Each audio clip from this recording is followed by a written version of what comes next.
Will they stay or will they go now? That's the big question with the Pawtucket Red Sox. Welcome into my state of mind. I am Dan York. It is an honor and a pleasure to have you aboard. Whew, a little chilly out there. Understatement of the day, week, month, year. Nick Cafardo is, through the radio show, one of my guests tonight. He is the Boston Globe columnist who appeared on the Dan York radio show on WPRO weekdays noon to 3 earlier today. And I'm taking some excerpts of that conversation because he's the guy that broke the story that the PawSox are for sale. So stay tuned for that. Preliminary to that, we will have Mike Tamburo in an interview that we recorded last summer, but it's a kind of a story about how the history of McCoy came about and how the whole operation kind of runs, and it kind of give you a little flavor. Since the PawSox are in the conversation this week, we thought we would address it both historically and with the new news, as fragile and loose as the new news is. In the meantime, let's go to the rundown and check out what's going on. Yeah, there's a couple of guys on the run, and the authorities in France seem like they might be able to get him. Charlie Baker had his first inaugural address tonight, or his first address as governor, actually today, and I thought he did strike it. Our governor in Rhode Island, you know, I shouldn't say our because we have so many viewers in Massachusetts, but the Rhode Island governor, amidst some pretty smart things that she's done already, is playing a psych job on us, and I caught her at it again, or Jim Hummel did, I'll explain. What else do we have, Laura? Pick a temp, any temp. That's my strategy. I'll tell you what that means. And it feels like we're going to have a special season. Of course, we'll check your state of mind as well. I'm talking about basketball, by the way. But first, to the stuff that's not so fun to talk about. The loss of life of 12 at Charlie Hebdo, the satirical magazine that takes a lot of chances. Here's the headline. These two guys are on the run. CBS tells you about what's been going on with it. Security teams surrounded a gas station in northern France after a worker told police he spotted the men suspected of gunning down 12 people in Paris. French authorities say Saeed and Sharif Kouachi are jihadists with long-standing ties to al-Qaeda and may attack again. A third suspect, an 18-year-old, surrendered to police after learning his name was linked to the massacre. Crowds gathered across the country to mark a national day of mourning. People held pencils and notebooks in the air to show solidarity and support freedom of speech. You know, this whole thing has shocked media, and especially comedic and satirical media specifically. Did I say that twice? The real message here that we're going to have to figure out how to digest is that there's no laughing about Muhammad. There's no laughing about Muhammad in the uncivilized world. And how the civilized world and the uncivilized world reconcile this doesn't seem to be apparent at this point. We'll see what happens. Next item, Charlie Baker had his day. They did it inside. I think they usually do it inside at Beacon Hill. I don't think they have the beautiful steps that we do on Smith Hill. But, nonetheless, I thought he struck the right chord with that headline. Can we toss that up again, Laura? Thanks. We can do better. See, I like that. We can do better. Now, you would say in Massachusetts, most folks in Massachusetts probably feel a little bit better about where their lot in life is versus Rhode Islanders. I'm leading up to something with Gina Raimondo. But I like Charlie Baker's chord. I like the way he's talking about we can always do better and cites examples. And he talked to Mike Montecalvo the other day when he was hanging around for Gina's inauguration. We're pleased with our overall unemployment rate, but we have significant issues in a number of parts of Massachusetts that we need to work on. And I can tell you that the number one issue I heard about from people throughout the course of our race, and I assume Governor-elect Raimondo heard this as well down here, is it's all about jobs, jobs, jobs. And a lot of the people who are working aren't working in the jobs they thought they'd be working in and are worried about being able to keep the job they have if they do have one. Yeah, there's no doubt about that, but he seems to have the right tone, again, because it's a place of liftoff versus what's happening with our new governor in Rhode Island, who's really starting to alarm me.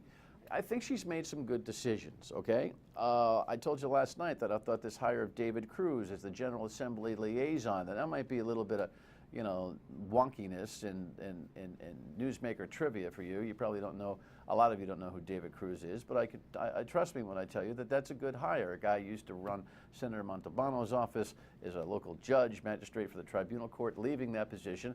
He's well respected, liked, admired in the General Assembly, and so that's a little bit of old guard, being able to weave back and forth between the General Assembly while she loads up some out-of-towners coming in to run the shop at the Chief of Staff and Director of Administration and Secretary of Commerce positions. And you know what? That's okay. That's actually pretty smart. But she's doing this thing, the 2-5-10 the other day, the 2-5-10, it's not going to happen in 2, 5, or 10 years with that low bar thing. And then she told Jim Hummel in a long-form report that Jim did at hummelreport.org. Well, watch this. A lot of people in Rhode Island are this close to giving up, right? You probably see it. They're down. They feel like they've been let down over and over again by their leaders. The only way we're going to convince people to believe that we can get something done is to start to do it. Well, look, first of all, she still hasn't defined what it is. But that aside, are you ready to give up? Now, I understand, business decisions that are tough on the margins, and I understand folks who say, if I could, I would, I'd go. I get that. But, we're not getting up every day in the morning, dragging ourselves out of bed collectively as a people in Rhode Island. Oh, I don't know if I can get up. Oh, boy, I'm about to give up. I mean, this is a psych job. This is a manipulation.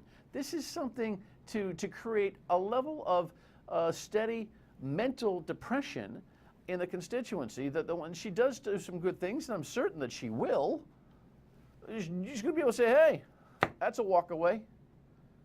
That's not Charlie Baker, hey, we can do better. Not Gina Raimondo, It's like I got to get Jess and Laura into like a group meeting. Hi, I'm Laura, and I'm not feeling very well.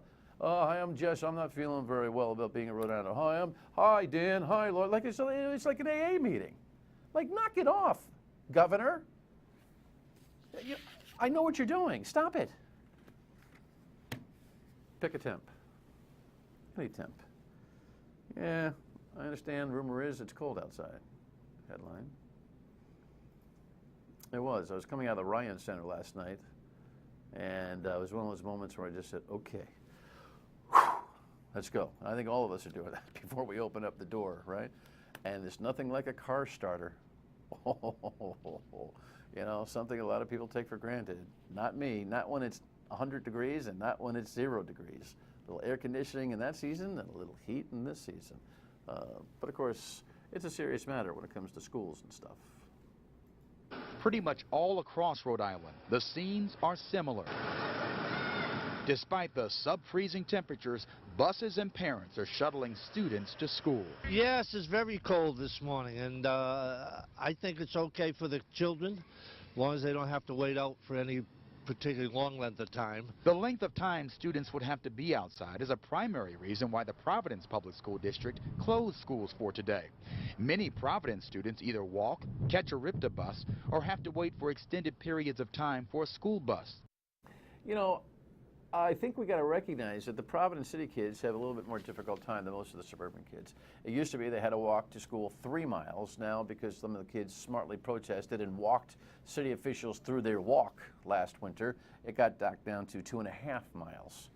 That's, bus here, walk there, jump over the puddle here, over the snow mound here. No, we don't have those right now because we're relatively clean-streeted because we haven't had a lot of precip. But it's dangerous being out there. Now, I know it's personal responsibility. In the old days, we all walked to school uphill both ways, 4 feet of snow, and Jess was telling me that, and Laura was telling me that, and they're arguing with me before the show. Cold shouldn't affect the way you go to school. I think it does, and I think we got to take away the decision process. Mark a number. So whether it be 0 degrees or 10-degree wind chill or whatever it is, when Tony says, hey, tomorrow it's this, the schools are closed, and we have no controversy because there's always a lot of crying one way or the other about it. Mark a number, and if it's 100 degrees, mark that number too, because kids aren't learning in the heat, and they're freezing on the way in the winter. Does that make sense? Hey, guess what? We got a college basketball season here. I kind of feel it. So last night, Rhode Island stunk. URI stunk and they won. PC's battling and they go out to Butler and they win. When you stink and you win, it's a different season. 10-3 is 10-3. PC, incredible already start. We could have 2 tournament teams. I feel it in my cold bones. All righty. The PawSox next.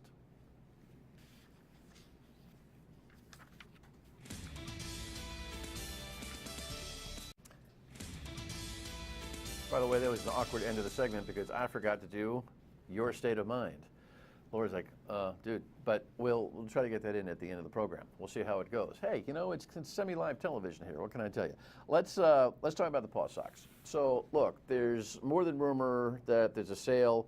There's quality information, first broken by Nick Cafardo at the Boston Globe, that there's a sale going on here of the Pawtucket Red Sox, probably to members of the minority ownership group of the Red Sox, and with Larry Lucchino involved in some way. We'll talk about what we know about that story coming up. But a little background, a good conversation I had with Mike Tamburo, the president, a little reminiscing, a little operational discussion. We had this conversation this past summer. I had done an internship in Pawtucket in 1974. I'd gone to run the Rookie League Club for the Red Sox in 75 and 76, kept my eye on this bankruptcy that happened here in 76. Haywood Sullivan and Eddie Kenny wanted us to come in and clean up the Red Sox name. They put Ben and I together. All those years ago, nearly 40 years ago. And I remember the first day that we were together, walking around that stadium, an absolute mess, leaky pipes, dirty, unclean. There was a chicken stand down the third base line, and they were all chicken bones, frozen in the grandstand on the walkway. That's disgusting. And Ben slipped and went head over heels and fell flat on his back. And he looked up at me and said, "Kid, every businessman makes one mistake. You better make sure this isn't mine." Wow. True story. Ben Mondo. And ever since, it's like a movie.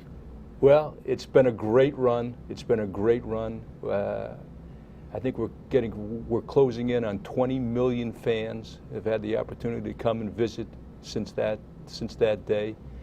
In a facility that people said could never survive, in the shadow of the Major League Club, where everybody in the industry said you can never make a living.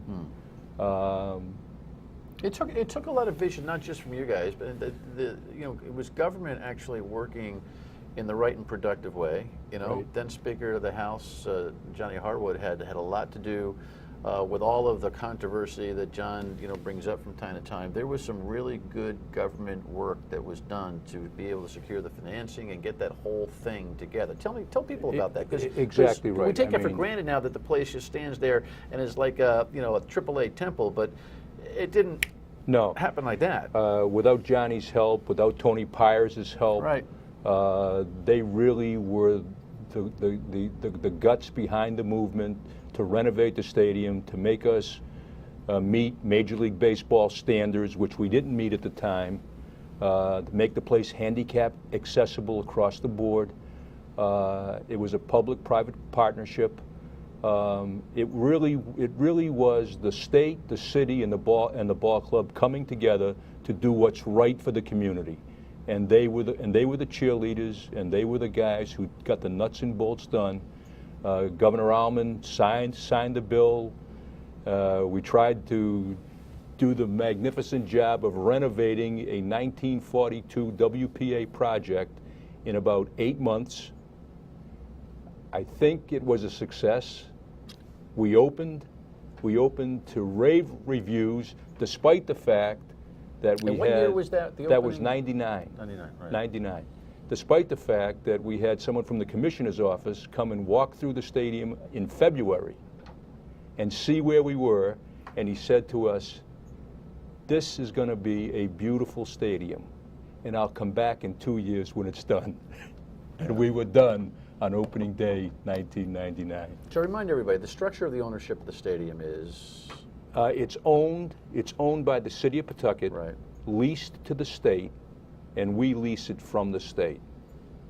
And the reason there's that three-pronged formula is why? Because really the state and the ball club needed to step in the shoes of the city to renovate the building. The city wasn't in the position to help get that accomplished. And so it took the help of the state, and it took the help of the ball club to And make that it lease happen. runs how They long? just extended the lease for 5 additional years, which runs through the 21 season with an automatic renewal of 5. So it'll take us to 2026. Yeah, so it's important because you got to know what your number is going to be. Because we've talked in the past about the weather being so variable to your top line. You got to know exactly what the middle line is going to be. Exactly. And also, I mean, we've tried to improve that facility every single year, and I think that's what fans have come to expect from us. Change is always good. We're always trying to upgrade it, always trying to maintain it, and we'll have a special birthday. I mean, in 2017, we'll celebrate the 75th anniversary of McCoy Stadium, and it's going to be a special event. And I'm pretty sure that we'll get to the 75th birthday, but I'm not so sure we'll get past that. And you'll learn why. Nick Cafardo, Boston Globe next. So continuing on with this potential sale of the Pawtucket Red Sox, the PawSox as we affectionately call them, the guy who broke this story is Nick Cafardo, the Boston Globe, in what was a late November little blurb. And now it's taken on a life of its own. I had Nick on the radio show on WPRO, weekdays noon to 3. I'm going to play some excerpts here and kind of walk you through it. World-famous sports reporter for the Boston Globe is Nick Cafardo. Nick, Dan York, how are you today? I'm doing well, Dan. How are you? Very well. Thank you very much for joining us. Sure. So on November 28th, you broke the story that there's a sale, and on November 30th, you kind of wondered out loud in your fine column about, what could happen here. Tell me, anything happening since you wrote those two pieces a couple of months ago? It's funny. Since the person who told me the story, the source has really gone underground, and as have Mike Tamburo and Larry Lucchino and Jerry Kapstein and Sam Kennedy and, limited partners who may be involved, John Henry, Tom Warner. Nobody's saying a word about this anymore. So, I think maybe they were upset that it got out that quickly. We may not have known to this day that this thing was happening if the person who told me didn't tell me. So, it's been really tough to get information. I know that it's happening. I without a reasonable doubt, it's definitely going on. They'll definitely be sold to the Red Sox partners. I'm not sure who all of them are at this point. I know who one person who isn't involved, who I thought would be involved, but that person has also assured me that it is happening. And Nick mentioned that Larry Lucchino is probably involved in this, and we all know who Larry is, and he likes to build new buildings, and we talked about that. Lucchino obviously built Camden Yards. He built Petco Park, and so he's inclined probably to have a new facility. I'm thinking he tried to get a new facility in Boston, and when that failed, they refurbished Fenway.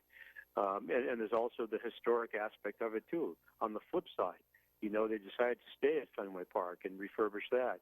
McCoy Stadium, as we heard Mike Tamburo in that piece you ran, will be, 75 years old in 2017. It's a historic ballpark. Yet, if you look around minor league baseball, the trend is also for new ballparks, and the places that have the newer ballparks have the bigger attendance. Well, it's the case in point, Charlotte, which was at the bottom of the attendance rung, built downtown next to their football stadium, right? And here we go, they're at the top of the daily attendance they're almost 10,000 fans a game. Yeah. So you have to understand who's buying it too, and what their mindset is, and can they maximize revenue with a new ballpark? Which leaves us where all, that would be. Well, which leaves us all in the plot on the map. Where would it be? Type of guessing game. All of which I guess will be resolved at some point. Although I do think that they could celebrate 75 years at McCoy and still have this. It seems to me that it takes a couple, 3-4 years to actually build a ballpark Sure. and figure that whole thing out. It may actually be the timing that provides the right kind of segue. Of course, Nick and I talked about segue where. There are restrictions as to where you can actually take a franchise. It's not necessarily true that they're going to go to Massachusetts. Not necessarily true. What about Providence? Yeah, I mean, it could be that if there's a move, that it's to Providence. But I don't know that. I'm just thinking that somewhere down the line there's probably a new stadium in mind. And that's just a guess on my part. But just knowing the people involved, I think it's an educated guess. Here's the thing. It needs to be educated. The economic development people, real quick here in Rhode Island, and a full court press. The city of Pawtucket will be helpful to itself, but has no resources. This is Gina Raimondo's first challenge, and she better be able to, tell you what kind of undies not Nick Cafardo, but Larry Lucchino are wearing. Yeah, is wearing as soon as this deal comes to fruition. All right, more as we get to know it. Last word next. We sneak in your state of mind. This is how you get in touch with us, 228-1886. Email us, tweet, all that kind of stuff. We got a lot of tweets yesterday about Jim Barron. Folks thanking me, forget about me, about sharing about what he did. Jim Barron, the great writer and columnist at the Pawtucket Times, who was lost to us this past week. By the way, I'm told there'll be a public memorial service for Jim, and we'll let you know about that when we can. Have a great night. Good night.